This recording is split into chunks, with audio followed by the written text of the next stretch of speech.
تو میں نے ان کے سامنے حدیث رکھی کہ صحیح بخاری میں ایک حدیث ہے کتاب المناقب چیپٹر کے اندر، جو صحابہ کرام کے مناقب والے چیپٹر ہیں، علقمہ تابعی کہتے ہیں، اور یہ ہم نے وہ کربلا والے ریسرچ پیپر میں یہ حدیث ڈالی ہوئی ہے۔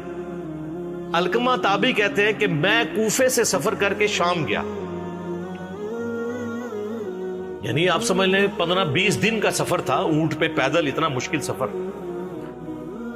اور شام میں اس لیے گیا کہ وہاں پہ کچھ اصحاب رسول سے ملاقات کروں، خود تابعی تھے۔ تو کہتے ہیں میں مسجد میں گیا، صحیح بخاری کے الفاظ ہیں، کہتے ہیں میں نے مسجد میں 2 رکعتیں ادا کی اور اس کے بعد اللہ سے دعا کی کہ اللہ اپنے کسی نیک بندے سے میری ملاقات کروا دے۔ تو کہتے ہیں جیسے ہی میں دعا سے فارغ ہوا تو میں نے دیکھا کہ ایک شخصیت مسجد میں داخل ہوئی ہے، بڑی وجاہت والی۔ میں نے لوگوں سے پوچھا یہ کون ہے؟ تو بتایا گیا یہ ابو درداء ہیں رضی اللہ تعالیٰ، اصحاب صفہ میں سے، درویش ترین صحابہ میں سے۔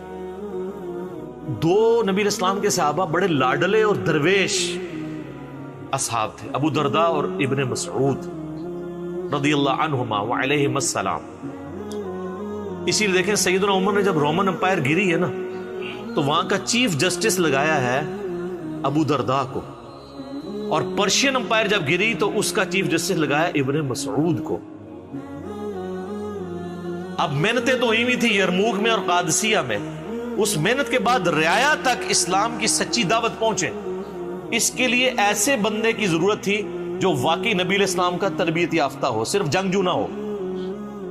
تو وہ پھر ابو درداء اور ابن مسعود ہی ہو سکتے تھے، جو نبی الاسلام کے ساتھ وقف تھے، مسجد میں ہی رہتے تھے، آپ سے تعلیم حاصل کرتے تھے۔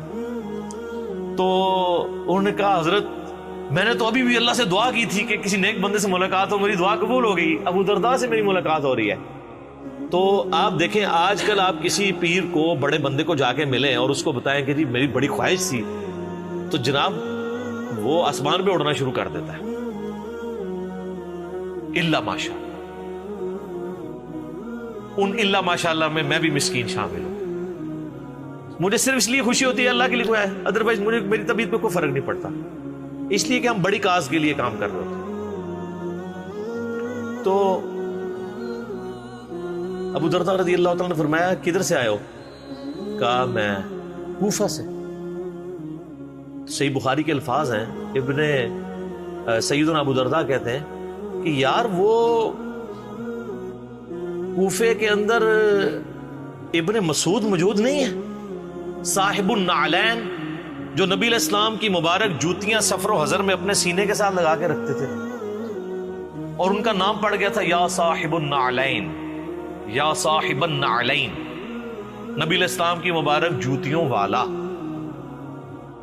تو انہوں نے کہا ہاں ہے۔ پھر انہوں نے کہا یار وہاں پر نبی علیہ السلام کے رازدار حذیفہ ابن یمان موجود نہیں ہے؟ کہاں ہے؟ پھر انہوں نے کہا وہاں پر نبی صلی اللہ علیہ وآلہ وسلم نے اپنی مبارک زبان سے جس کے لیے گارنٹی دی تھی کہ اس کی رائے شیطان سے محفوظ ہوگی، ابن سمیہ عمار ابن یاسر نہیں ہے؟ ان کا ہاں ہے۔ تو انہوں نے کہا تم اتنی دور سے اتنے 3 بڑے بندوں کو چھوڑ کے شام میں کیا لینے آئے ہو؟ ہائے ہائے۔ تو یہ امام بخاری نے ان 3 اصحاب کی فضیلت پہ جو چیپٹر باندھا ہے نا، تو یہ حدیث لی ہے۔ ابو درداء جن کی تعریف کر رہے ہیں کہ نبی علیہ السلام کے سفر و حضر میں جوتیاں اٹھانے والے صاحب النعلین ابن مسعود، اور بخاری میں یہ بھی حدیث موجود ہے کہ نبی علیہ السلام کی سنت پہ سب سے زیادہ عمل کرنے والے جو صحابی تھے نا، وہ ابن مسعود تھے رضی اللہ تعالیٰ عنہ۔ صحابہ میں یہ چیز ایگریڈ تھی، اور بخاری مسلم میں حدیث ہے 4 بندوں سے قرآن سیکھو، ان میں سے ایک ابن مسعود ہے۔ اور بخاری میں حدیث ہے ابن مسعود کہتے ہیں اگر میں جانتا ہوتا مجھ سے زیادہ کوئی قرآن جانتا ہے نا، میں اونٹوں کے جگر جلا کے سفر کرتا اور اس سے جا کے قرآن سیکھتا۔ میں نے 80 صورتیں نبی علیہ السلام کے پیچھے نماز میں کھڑے ہو کے یاد کی ہیں، ڈائریکٹ آپ علیہ السلام کی تلاوت سن کے۔ اچھا یہ کوئی تکبرانہ ان کے الفاظ نہیں تھے، ان کو یہ تھا کہ یار میں نے ایفرٹ پٹ کی ہے اس کام کے لیے۔ آج کل یوٹیوب پہ کلپ آتا تو ان کا نا میں کرتا ہے۔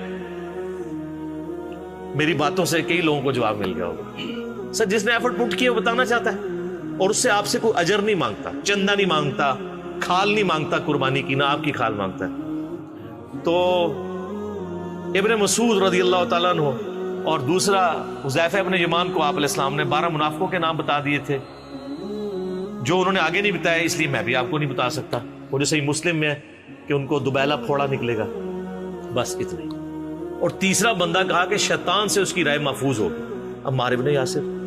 اور عمار ابن یاسر تینوں جنگوں میں مولا علی کے ساتھ تھے، جمل، صفین، نہروان کے اندر. تو اسی لیے یعنی وہ پھر حدیث بھی آئی بخاری میں 2812، عمار کو ایک باغی جماعت قتل کرے گی، عمار ان کو اللہ اور جنت کی طرف بلائے گا، وہ جماعت دوزخ کی طرف بلائے گی. تو عمار میں نہیں تھا جی ہاں نہروان میں نہیں تھے، سوری، وہ تو نہروان سے پہلے صفین میں شہید ہو گئے تھے، جزاک اللہ خیر. تو یعنی وہ رائے میں مولا علی کے ساتھ، تو شیطان سے محفوظ ان کی رائے نبی علیہ السلام نے کہا. ابن مسعود کا نام ہی تھا صاحب النعلین. تو ہمارے پاس اوریجنل نالین مبارک تو نہیں ہے، چلے ایک نقش ہے یہاں لگا لیا ہم نے، قریب قریب سنت پہ عمل کر لیا.